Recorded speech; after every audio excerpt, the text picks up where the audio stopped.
Good morning 7th और 8th। आपका ये तीसरा लेसन है संज्ञा के विकारी तत्व। ये आपके साथ साथ चल रहे हैं 7th और 8th का। तो कल हमने आपको इसमें दो रूप पढ़ा दिए थे, लिंग और वचन। तो अब है तीसरा कारक। कारक क्या है? ये इसका भी विकारी तत्व है कि हिंदी भाषा में जो कारक चिन्ह होते हैं वो हमारे क्या है? तो संज्ञा या सर्वनाम के जिस रूप से उसका संबंध सीधा सीधा क्रिया से या उसके वाक्य के अन्य शब्दों से जोड़ा जाता है वह कारक कहलाता है। अब इसकी विभक्तियां आप लोगों ने पढ़ी थी। ये 8 प्रकार के कारक होते हैं हमारे। तो कर्ता, कर्म, करण, संबोधन, अपादान, अधिकरण, संबोधन, 7 प्रकार के। तो 7 प्रकार के ये कारण थे। अब इनसे ही कोई न कोई कहीं ना कहीं इनकी विभक्ति आपके वाक्य में इस्तेमाल की जाती है।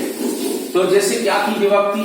कर्ता ने कर्म को कारण से मतलब किसी के द्वारा, फिर संप्रदान के लिए अपादान से, फिर आज्ञा से, तो ये अलग होना है। अधिकरण में और पर, और संबोधन हे और अरे। तो ये हमारे कारक से विभक्तियां बनी। अब विभक्ति बनी, जैसे हम बनाए एक वाक्य बनाए, राम ने रावण को तीर से मारा। तो अब देखो 3 रूप आ गए हमारे। राम ने, कर्ता ने, रावण को तीर से मारा। तो तीर से मतलब तीर के द्वारा मारा। तो मीन्स हमारे पास तीनों रूप एक वाक्य में आए। आपने तो देखा था हमने 8 रूप एक उसी वाक्य में बना दिए थे जब क्लास में ऑफलाइन थे तब। तो आप इन्हीं रूपों को याद करते हुए आगे बढ़ेंगे। तो अब इसके अंदर कारक में हमने विभक्ति देख ली। अब विभक्ति के साथ साथ अब इन सबके हम डेफिनेशन देखेंगे। कर्ता किसे कहते हैं, कर्म किसे कहते हैं, करण किसे कहते हैं। तो कर्ता पहले चलता है। तो कभी कभी कर्ता में एक परसर्ग का रूप यूज किया जाता है जो संस्कृत में हमने आपको पढ़ाया था। तो कर्ता क्या है? क्रिया करने वाला ही कर्ता कारक कहलाता है। यानी कि आप कोई भी काम करेंगे तो वो कर्ता जरूर लग जाएगा। यानी कि अब जैसे खाया, अब क्या है? खाया क्या है? अधूरा शब्द हो गया। अब राम ने खाना खाया तो राम ने शब्द लग गया। तो मीन्स कर्ता ने आ गया। तो कर्ता हमारा जो भी काम करने वाला होता है उसके साथ कर्ता जुड़ता है। अब कर्म कारक क्या है? वचन आपने पढ़े थे कल, एक वचन और बहुवचन के रूप में। तो उसके रूप में देखते हैं जब हमारे वचन के भी रूप का यूज करा जाता है इस कर्म कारक में। तो हम देखते हैं वाक्य में जिस संज्ञा सर्वनाम शब्द का क्रिया का फल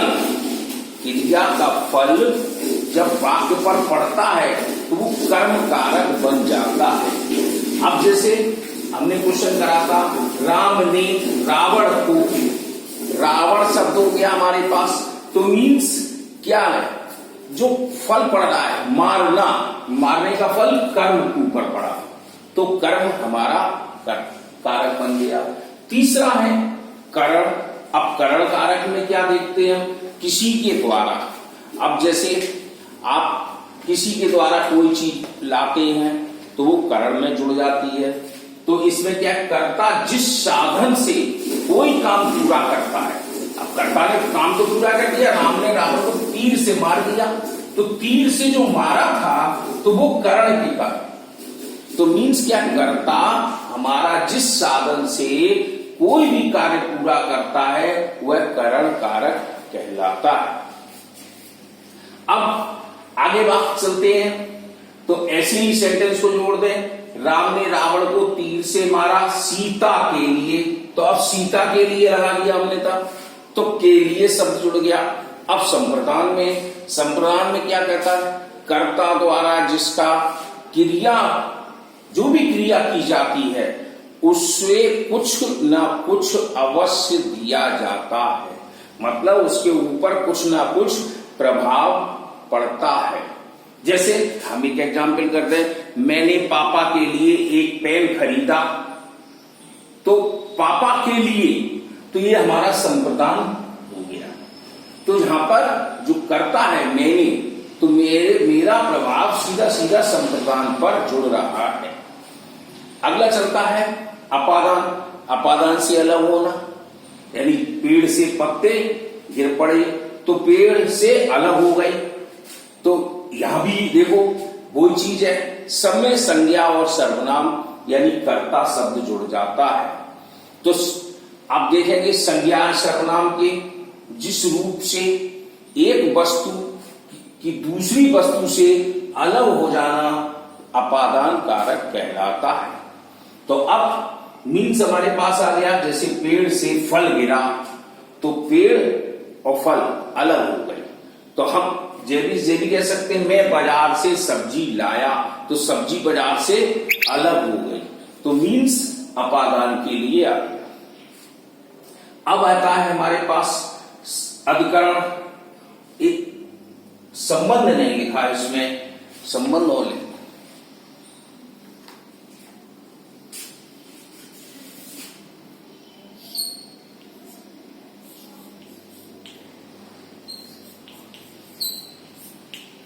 संबंध कारक और है वो, तभी 8 बन रहे थे, नहीं तो 7 बन रहे इसमें।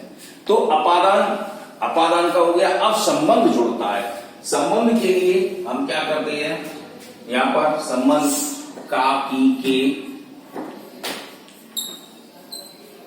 ये हमारे और रूप होते हैं।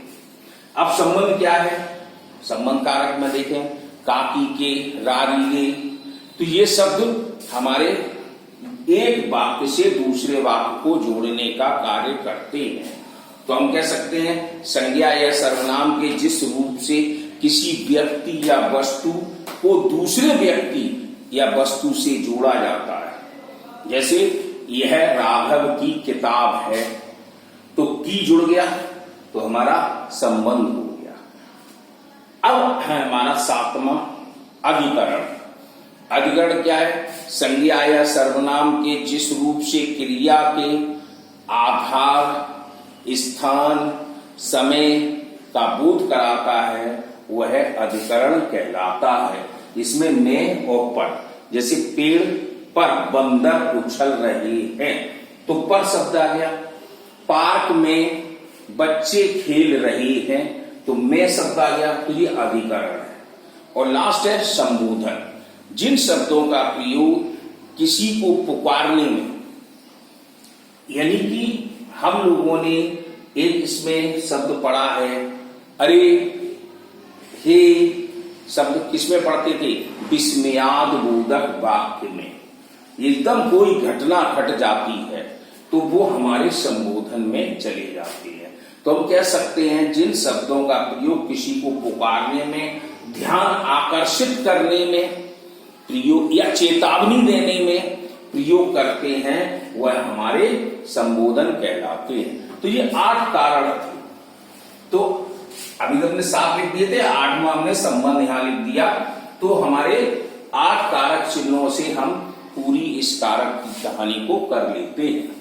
तो ये हमारे संज्ञा के विकारी तत्व थे। तो 8 लेसन हमने आपको करा दिए। अब जो हम आपको 8वां रह गया वो भेज देंगे, इसके बाद कल से मैथ पढ़ाएंगे।